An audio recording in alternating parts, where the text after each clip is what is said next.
Here we go.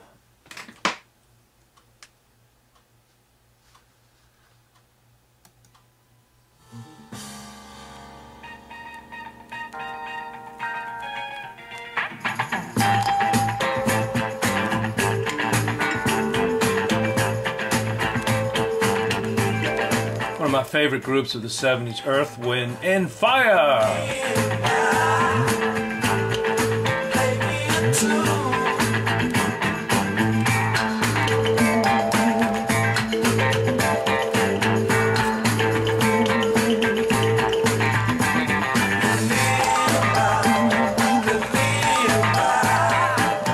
What are they singing there? What's that word? Kalimba. The kalimba is a thumb piano. As we've been talking about African mbira. Let's go over here and you can take a look at my dry erase board again. Talking about the African mbira, the thumb piano, or I don't have it written up here, the kalimba. And it's an idiophone. It is struck. It's a little box. You can see it on page 164 in the textbook. And it's Earth, Wind and Fire wrote a song called Kalimba. And it's at a time when you can even tell when you look at that album cover. See, where was it?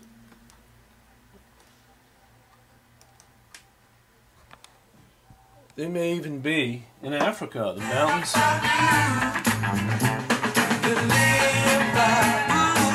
You can see that they were very much interested in their African roots. So getting back, maybe a few of them are wearing actually African dashikis, which were popular in the 60s with the big afros.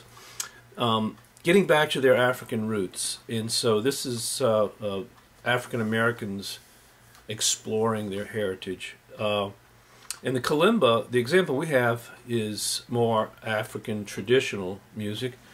So let's go over to that if we can and pull up iTunes. What are we going to hear? Well, first thing the book says, and let's all turn over to the book on page 165, Maganda is Song for the Chief. So apparently this music is supposed to be in honor of the chief, and there's going to be just the mbira or kalimba, thumb piano, and vocals or vocables. So you'll hear him chanting something, and most of the music is, as all African or much African music, is repetition of rhythmic patterns. And it starts out, it says it starts, our listening guide says it starts out with 7 chords. There's 7 chords. And we pull up the sound over here if I can. Just be patient.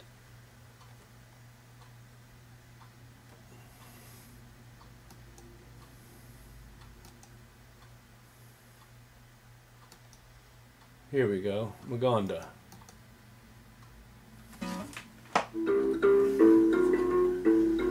Let's go back and hear that again.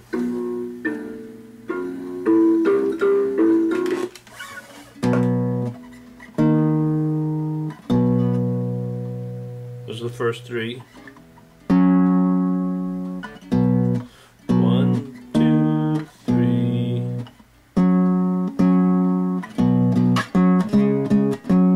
1, 2, 3, 4, 5, 6, 7, and then it goes.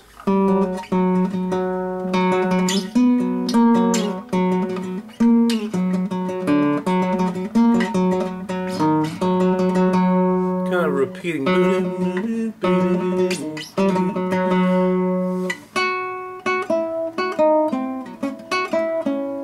There's another pattern in there.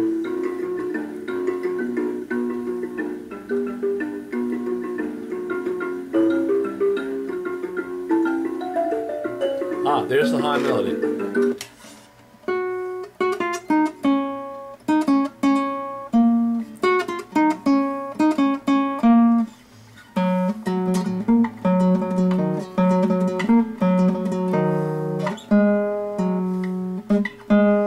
Well, anyway, I don't have a thumb piano. It's very difficult to imitate it on the guitar.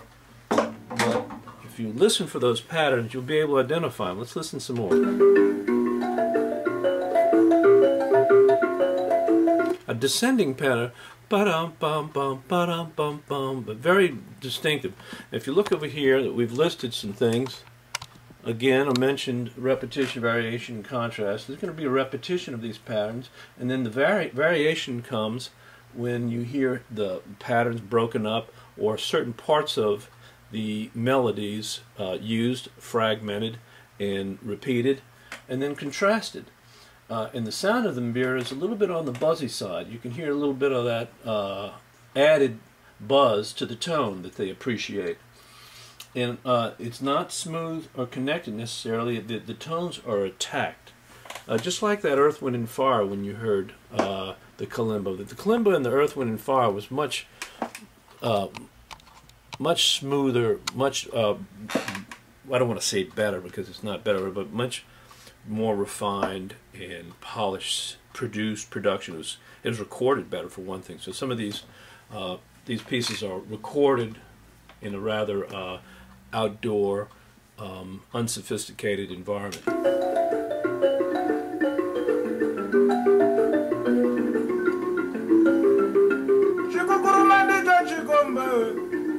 And he's saying something.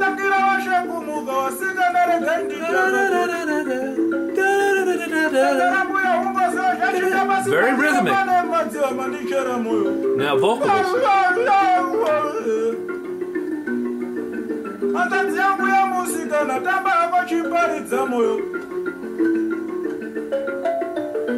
And then the variation on the melody up above.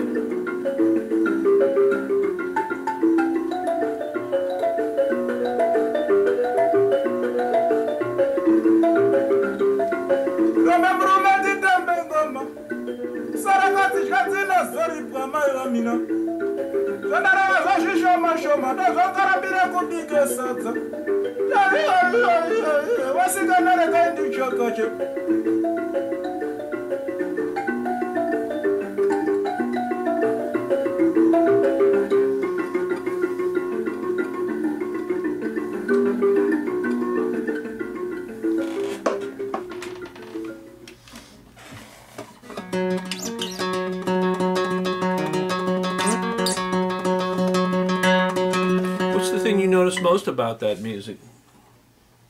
I would say not necessarily the melody, although there is a melody, fragmented and variated as it is.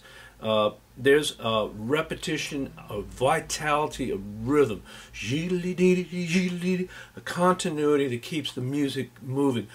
Africans, even when they're not playing an instrument, when the music is happening, their body moves to keep into the groove, if you want to say groove, or to keep the music internally in their bodies. So it's a much more physical activity, much more physical art or tradition.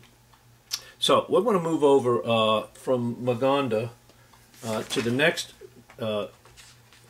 section, which is going to be Listening Guide 168, Yo Lele. And you're going to hear African popular music, and you'll hear some of the influences that the West, America in Western tradition, probably electronic music. Let's say electronics got in the 50s and 60s got to be real big, and then on into the 80s, you heard the synthesizers in pop music. And of course, nowadays it's hard to tell the difference between music that's created electronically and digitally and music that is created with acoustic instruments. The technology is so great. But I want to introduce you to our friend over here, Mus206chp8i. Mus206chp8i, I'm sorry, I said that wrong. This, let's talk a little bit about who he is. For one thing, this is Wikipedia. I want to say that Ndour is one of the most celebrated African musicians in history. His mix of traditional Senegalese mbalaks with eclectic influences ranging from Cuban rumba to hip-hop, jazz, and soul won him international fan base of millions. In the West, Ndour collaborated with Peter Gabriel, Axel Red, Sting, Alan Stivell, Brand Van 3000, Nana Cherry, Wycliffe Jean, Paul Simon, Bruce Springsteen, Tracy Chapman. Oh, the list goes on here. There's quite a few musicians from the West. The New York Times describes his voice as arresting tenor, a supple weapon deployed with prophetic authority. N'Dour's work absorbed the entire Senegalese musical spectrum, often filtered through the lens of genre-defying rock or pop music from outside Senegalese culture. Senegal is, as we saw on the map of Africa, way over there on the west, and apparently his upbringing, his mother's side of the family was Girot, which would be the shamanistic, the female member of the tribe who keeps track of the history of the tribe and who understands the memory. It's a spiritual task that is handed down through families, and they're taught to memorize the traditions and the history, in other words, who's who in the tribe and socially where people stand. It's a very important role in the Girot, which you would pronounce Griot, I'm sorry, G-R-I-O-T. Despite N'Dour's maternal connection to the traditional Griot caste, he was not raised in that tradition, which he learned instead from his siblings. His parents' worldview encouraged a modern outlook, leaving him open to two cultures and thereby inspiring N'Dour's identity as a modern Griot. Okay, apologize for those pronunciations. These are all new words. Lots of them are new words for me, or that I have to brush up on those. Let's listen to and look at him performing here.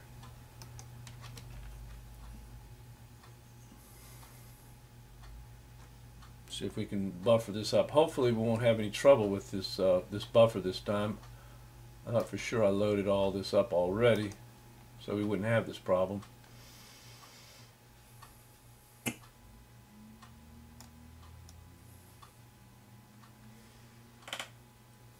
Well, let's listen to our example first and see if we can't get this. Now you'll notice in Yo-Yo Yo-Le-Le some African traditional sounds, instruments, and some more Western sounds.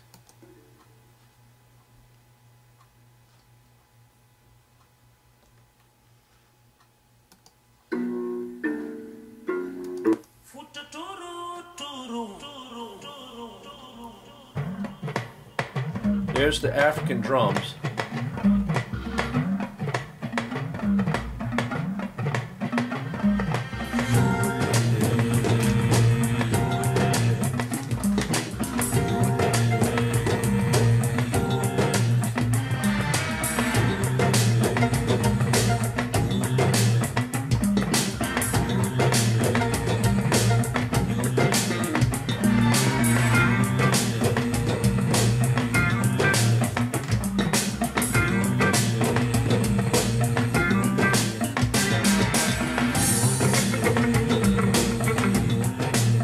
Alright, so we've established a good groove there, and I can't do it on the guitar very well, but you remember perhaps the style in the 80s of a bass player slapping.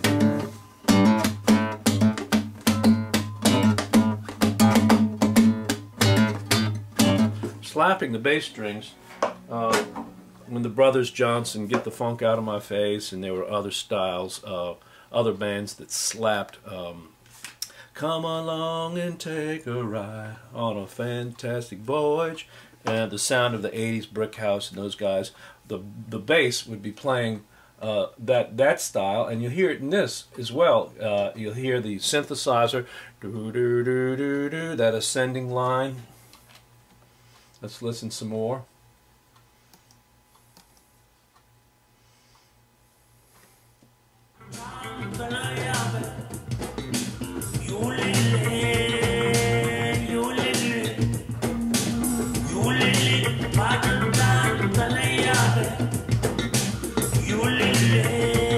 And we're about to run out of time, so with that, I'll say goodbye.